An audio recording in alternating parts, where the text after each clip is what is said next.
bibir, nggak ada yang ngomong semuanya baik-baik saja. Kita tahu kondisi tidak baik-baik saja, kita tahu kondisi tidak menentu, tapi hari ini firman Tuhan adalah jawaban. Hari ini firman Tuhan adalah sebagai sarana untuk mengerti apa yang mau jadi kehendak Tuhan. Oleh karena itu kita mau belajar Bapak Ibu benar-benar sore hari ini tentang apa itu doa. Kemarin kita sudah belajar doa, pentingnya doa. Hari ini kita mau belajar lebih lagi tentang doa. Ya, doa merupakan hal yang terpenting. Bulan-bulan ini bukan bulan yang mudah Bapak Ibu kalau kita mau lihat di luar sana. Tapi saya percaya ketika Bapak Ibu datang dengan penuh keyakinan, ketika Bapak Ibu boleh belajar tentang satu hal, Bapak Ibu tahu tentang dasar doa dalam hidup kita. Bahkan kita menjadi pendoa yang bukan hanya pendoa biasa, tapi pendoa yang penuh dengan urapan, pendoa yang penuh dengan kuasa Tuhan. Di luar boleh gaduh, di luar boleh gak jelas, tetapi saya percaya di dalam diri jemaat keluarga Allah Semarang ada kemenangan yang Tuhan sediakan, ada solusi yang Tuhan sediakan. Bahkan dunia boleh krisis, tetapi selalu ada peluang yang Tuhan akan sediakan buat saudara dan saya. Amin. Baik saudara, kita mau belajar tentang hal yang baru, tentang yang namanya keindahan doa. Ya, buat kita apa sih keindahan doa? Kenapa keindahan doa itu menjadi sesuatu hal yang penting? Banyak orang sudah menjadi Kristen puluhan tahun Bapak Ibu. Ya, mungkin sudah dari lahir mereka sudah Kristen. Banyak orang sudah percaya Tuhan sejak dari kecil. Mereka sudah diajarkan bahwa percaya sama Tuhan. Tapi banyak orang yang tidak pernah hidup di dalam doa. Banyak orang yang sudah Kristen, sudah berdoa tetapi tidak pernah mengerti tentang keindahan doa. Banyak orang sudah berdoa, Pak saya sudah berdoa puluhan tahun, saya sudah Kristen puluhan tahun, saya sudah doa makan, saya sudah doa pagi, saya sudah doa malam. Tapi saya nggak tahu apa yang saya doakan dan saya nggak ngerti. Ini hanya menjadi sebuah liturgis dalam kehidupan saya. Menjadi sesuatu hal yang sifatnya rutin tanpa saya ngerti esensi dari doa ini apa. Hari ini firman Tuhan mau sama-sama ajarkan ke kita bahwa di dalam doa bukan hanya sekedar logos. Di dalam doa bukan hanya sekedar rutinitas, tapi di dalam doa ada keindahan. Amin. Siapa yang mau siap belajar sama-sama tentang kebenaran firman Tuhan hari ini? Kita mau sama-sama belajar Bapak Ibu dari satu tokoh kisah ya yang namanya Daniel. Ya, di dalam doa itu ada keindahan yang luar biasa Bapak Ibu. Di dalam doa ada keindahan yang sangat luar biasa. Saya mau sedikit ceritakan sebelum saya akan bacakan tentang ayat dari ini. Jadi ceritanya Daniel waktu itu menjadi seorang yang sangat spesial Bapak Ibu ya. Menjadi seorang yang sangat spesial. Daniel ini salah satu orang yang menurut saya cukup unik ketika kita membaca firman. Karena Daniel ini salah satu orang yang berada dalam beberapa pemerintahan raja. Hampir 4 raja, dari Raja Nebukadnezar, Raja Belshazzar, lalu Darius sampai Raja Kores Bapak Ibu. Dan Daniel ini berada dalam 4 raja, tetapi dalam kerajaan yang beda Bapak Ibu. Kalau misalnya menteri itu, misalnya menteri ada di Indonesia, dipakai 3 presiden, itu masih wajar Bapak Ibu. Ya, tetapi ini kerajaannya beda. Karena ketika Daniel waktu itu di kerajaan Babylon, ketika kerajaan Babylon kalah di tangan Persia, Persia mengambil alih pemerintahan, tapi Daniel ini tetap dipakai. Jadi Daniel ini bukan orang yang sembarangan Bapak Ibu. Biasanya kalau kita, ini maaf ya Bapak Ibu, saya tidak bicara politik, tetapi biasanya kalau ganti presiden juga ganti kabinet. Seringnya demikian. Tetapi Daniel sudah ini ganti kerajaan. Eranya sudah, rajanya juga beda, tetapi Daniel masih tetap dipakai karena Daniel ini bukan orang yang sembarangan. Daniel ini salah satu penasihat raja. Saat menjadi penasihat Raja Nebukadnezar, dia sangat dipakai sekali. Dan ketika Babylon kalah dan Babylon diambil alih oleh Persia, Raja Darius pun masih tetap menggunakan Daniel sebagai penasihatnya. Dan kita mau lihat Bapak Ibu, Daniel ini tidak main-main. Maka dari itu ketika Daniel ini sangat disukai oleh Raja Darius, banyak orang-orang itu yang nyinyir Bapak Ibu. Banyak orang-orang itu yang gibah di belakangnya.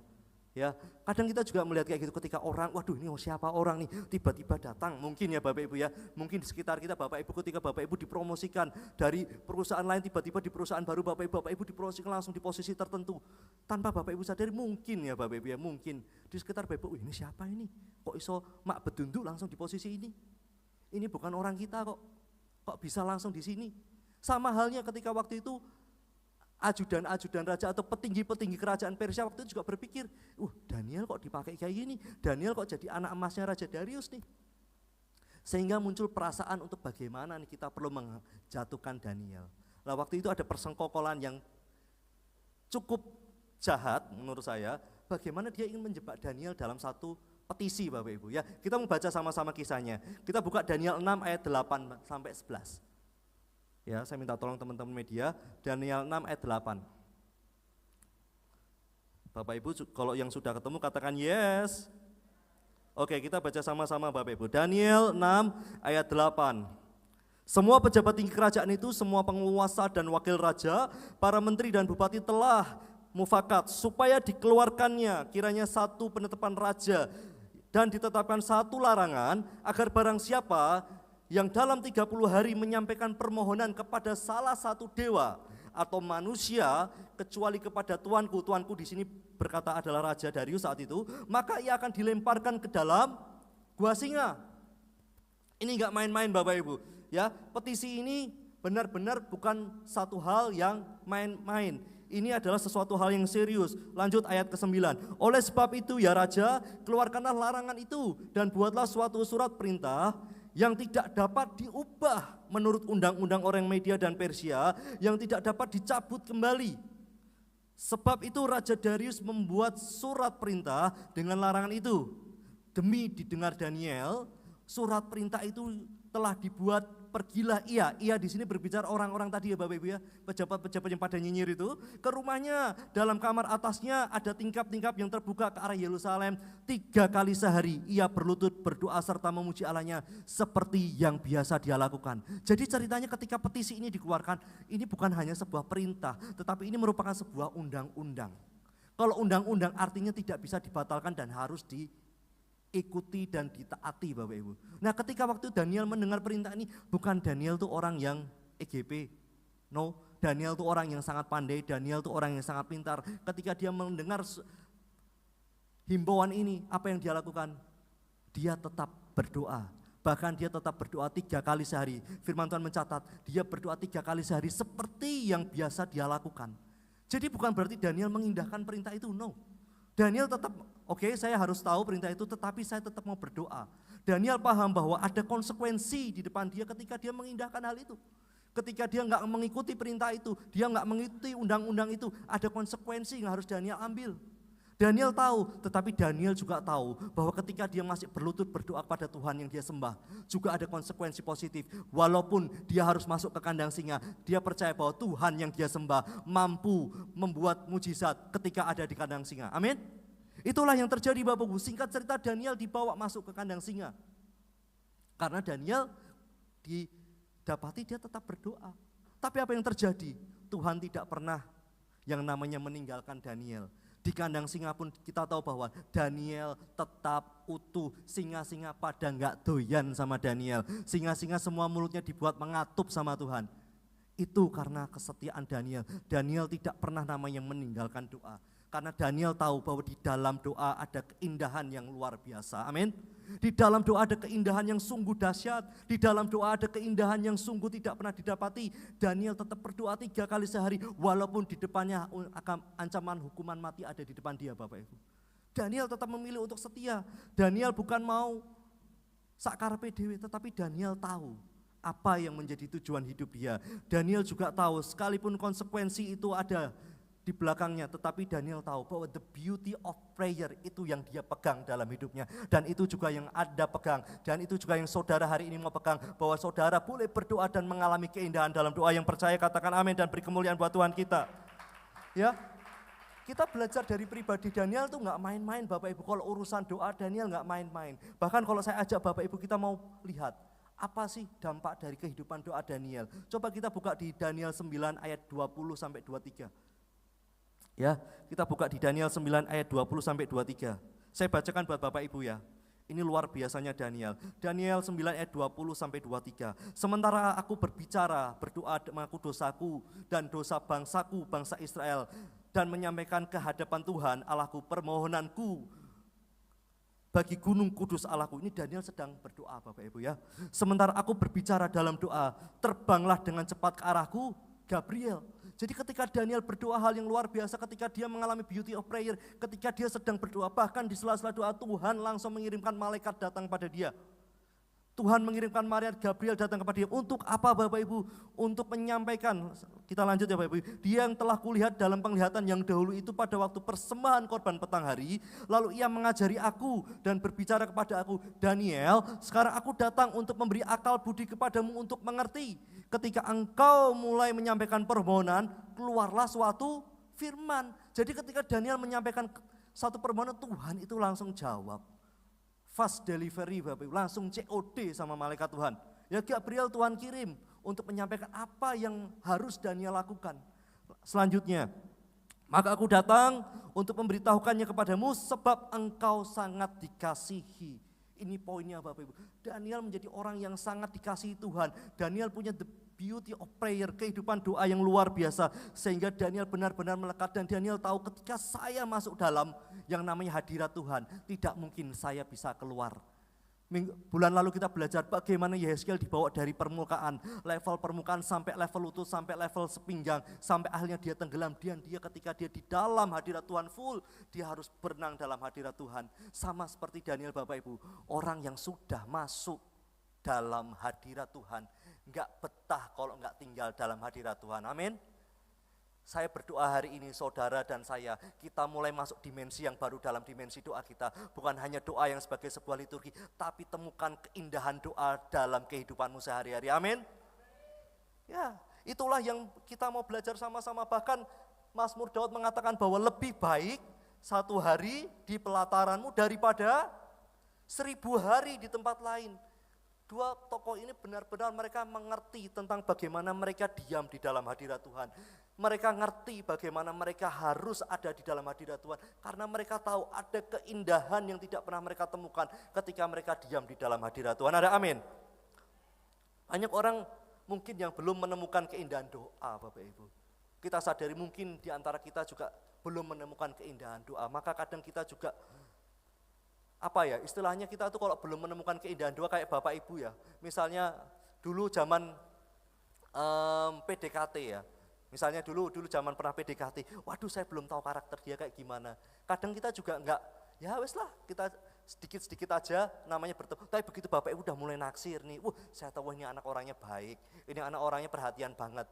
Kita lebih intens Bapak Ibu, kita lebih intens. Kadang kalau kita PDKT, kita udah jadi pacaran tuh, waduh makin lama makin intens, makin lama 5 menit aja udah telepon, tutup 5 menit telepon lagi, kayak gitu Bapak Ibu. Nah kadang kita menyadari bahwa banyak orang yang belum menemukan keindahan doa. Kadang mungkin Bapak Ibu bukan salah terhadap doanya, tetapi Bapak Ibu belum menemukan satu level baru dalam kehidupan Bapak Ibu tentang keindahan doa itu sendiri. Itu juga pernah terjadi Bapak Ibu pada murid-murid Tuhan Yesus. Itu juga pernah terjadi pada murid-murid Yesus. Suatu ketika Yesus waktu itu berdoa di Getsemani sebelum Tuhan Yesus ditangkap. Waktu itu Tuhan Yesus bilang, minta murid-muridnya waktu Petrus, Yakobus dan Yohanes untuk ikut, dan waktu itu Tuhan Yesus ketika doa, ketika Tuhan Yesus kembali, Tuhan Yesus katakan apa? Dia minta untuk mereka berjaga-jaga. Tetapi apa yang terjadi? Kalau kita baca di Markus 14 ayat 17 Bapak Ibu. Setelah Yesus kembali, mendapati ketiganya sedang apa Bapak Ibu? Sedang tidur. Murid Tuhan Yesus yang berjalan setiap hari sama Yesus, yang kenal Yesus banget, ketika Yesus berdoa, mereka memilih untuk tidur. Padahal Tuhan Yesus minta apa? Mereka untuk berjaga-jaga, sampai Tuhan Yesus ngomong kepada Petrus, Simon, sedang tidurkah engkau? Tidakkah engkau sanggup berjaga-jaga 1 jam? Tuhan sampai ngomong gitu loh. Jadi ini bukan satu statement yang biasa-biasa saja. Ketika Tuhan sedang berdoa, Tuhan minta mereka juga diam dalam doa. Tetapi ketika Tuhan kembali, mereka tidur. Sampai akhirnya waktu itu Simon Petrus ditanya Tuhan, Simon kamu bisa enggak berdoa, bahasa zaman sekarangnya mungkin saya menerjemahkan ini ya, berdoa 1 jam lagi saja. Artinya ini bukan sesuatu hal yang wajar Bapak Ibu. Ini sesuatu hal yang harus dibangun. Mungkin Bapak Ibu sekarang mengalami hal tidak menemukan keindahan doa sama. Murid-murid Yesus saat itu juga tidak mengalami keindahan doa. Dia tidak mengalami, bahkan ketika dia nempel Tuhan, dia belum mengalami yang namanya keindahan doa. Padahal kalau kita mau lihat Tuhan Yesus berdoa bisa berjam-jam. Tuhan Yesus benar-benar mau mengkonekkan dirinya dengan surga, tapi murid-muridnya belum mengalami yang namanya beauty of prayer. Itu sebabnya murid-murid Tuhan Yesus gak bisa berlama-lama. Tuhan Yesus minta berjaga-jaga 1 jam, mereka tidur. Bahkan kalau kita buka di Lukas 11 ayat 1 Bapak Ibu, ini hal yang luar biasa. Pada suatu kali Yesus sedang berdoa di dalam satu tempat. Ketika berhenti berdoa, berkatalah seorang dari murid-muridnya kepadanya, Tuhan, ini yang dia minta, ajarkanlah kami berdoa. Ini sesuatu hal yang Aneh. Dia melihat Tuhan membuat mujizat, dia melihat Tuhan menyembuhkan orang sakit, dia melihat merubah banyak hal-hal yang tidak pernah dia lihat yang mustahil. Tuhan melakukan banyak perkara yang mustahil, tapi ketika dia tanya, Tuhan ajarilah kami berdoa. Ini yang ini yang murid-murid Yesus katakan. Ketika dia datang, dia dan teman-temannya cuma minta satu, Tuhan ajar kami berdoa. Karena dia tahu, ketika Tuhan selesai berdoa, raut wajah Kristus itu surga sekali. Tuhan memancarkan sinar kemuliaan surga sekali. Dan dia tahu bahwa doa merupakan satu esensi yang terlebih penting dalam kehidupan Yesus.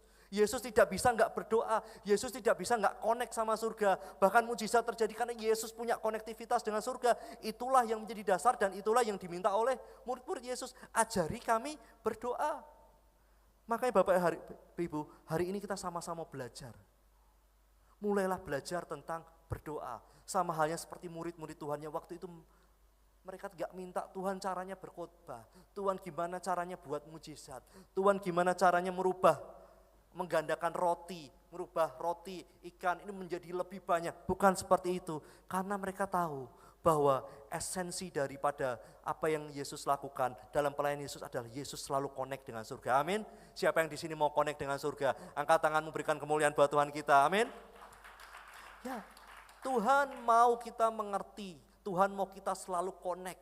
Tuhan ingin kita tidak hanya berdoa menjadi sebuah rutinitas, tetapi berdoa menjadi sebuah gaya hidup yang baru sampai saudara menemukan keindahan di dalam doa. Pertanyaannya, bagaimana kehidupan doa kita sekarang Bapak Ibu? Mungkin Bapak Ibu boleh jawab dalam hati Bapak Ibu. Bapak Ibu boleh merefleksikan bagaimana kehidupan doa saudara.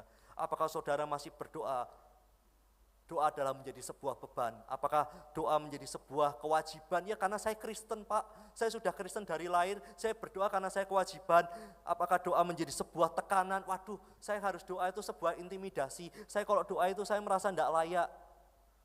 Firman Tuhan hari ini mau berbicara buat Bapak Ibu Saudara dan saya bahwa doa adalah sebuah kekuatan baru yang Tuhan berikan untuk Bapak Ibu. Ketika Bapak Ibu mengalami keindahan doa, bukan lagi doa menjadi beban, tapi doa menjadi sebuah keindahan. Ketika Bapak Ibu mengalami keindahan doa, doa bukan menjadi sebuah kewajiban, tapi doa adalah sebuah kerinduan. Doa adalah sebuah desire Bapak Ibu. Ketika Bapak Ibu melihat doa menjadi sebuah keindahan, doa bukan menjadi tekanan, tapi doa adalah alat menjadi penghiburan dalam kita. Dan ketika Bapak Ibu mengalami keindahan doa, doa bukan merupakan sebuah keharusan, tetapi doa adalah bukti rasa cintamu pada Tuhan yang sudah memberikan hidupnya untuk saudara dan saya. Amin. Jadi kita belajar doa bukan karena sebuah tuntutan Bapak Ibu. Kita melakukan doa bukan karena sebuah liturgis, karena saya udah Kristen. Tapi doa, temukan keindahan doa yang saudara bisa temukan. Bagaimana doa itu bisa menjadi sesuatu yang indah? Yang pertama, kenapa sih doa itu menjadi sesuatu hal yang indah? Yang pertama, karena doa adalah momen kita bisa berinteraksi intens dengan Tuhan. Bayangin Bapak Ibu, doa itu satu-satunya jalan. Bapak Ibu bisa ngobrol langsung sama Tuhan tanpa calo. Ya Bapak Ibu mau ngomong sama, misal Bapak Ibu di perusahaan, mau ketemu sama direktur perusahaan, Bapak Ibu harus ngomong bikin janji sama sekretarisnya. Bapak Ibu mau ketemu menteri, Bapak Ibu mau ketemu presiden, enggak semudah itu Bapak Ibu, harus bikin protokoler A, B, C, D, E, F, G, harus ada proses yang panjang. Tetapi ketika Bapak Ibu mau ketemu Tuhan, caranya cuma gampang, Bapak Ibu datang berdoa sama Tuhan. Kita mau buka dalam firman Tuhan di Yeremia 29 ayat 12 Bapak Ibu. Ini loh yang Tuhan luar biasa. Ini yang menjadi satu kekuatan dan menjadi satu keyakinan saya pribadi Bapak Ibu ya. Kita baca sama-sama Bapak Ibu. Yeremia 29 ayat 12. Ini adalah ungkapan isi hati Tuhan. Ya, dan apabila kamu berseru dan datang untuk berdoa kepadaku, maka aku akan mendengarkanmu. Aku akan mendengarkan kamu. Apabila kamu mencari aku, kamu akan menemukan aku. Apabila kamu menanyakan aku dengan segenap hati, aku akan memberi kamu, menemukan kamu. Demikianlah firman Tuhan yang percaya katakan, amin. Ini bukan statement yang main-main Bapak Ibu. Ini merupakan satu hal yang Tuhan tekankan dalam hidup kita. Ketika saudara mencari Tuhan, Tuhan ada. Ketika saudara berbicara dengan Tuhan, Tuhan juga hadir. Tuhan juga mendengar saudara. Tuhan tidak pernah yang namanya unavailable. Tuhan Allah yang selalu ada 24 hours dalam kehidupan saudara. Ya, kadang kita mau ketemu, maaf ya, kadang kita mau ketemu orang penting di perusahaan kita misalnya, susahnya minta ampun. Ya, tapi kita rela menunggu untuk kita bisa ketemu. Ya, belum lama ya waktu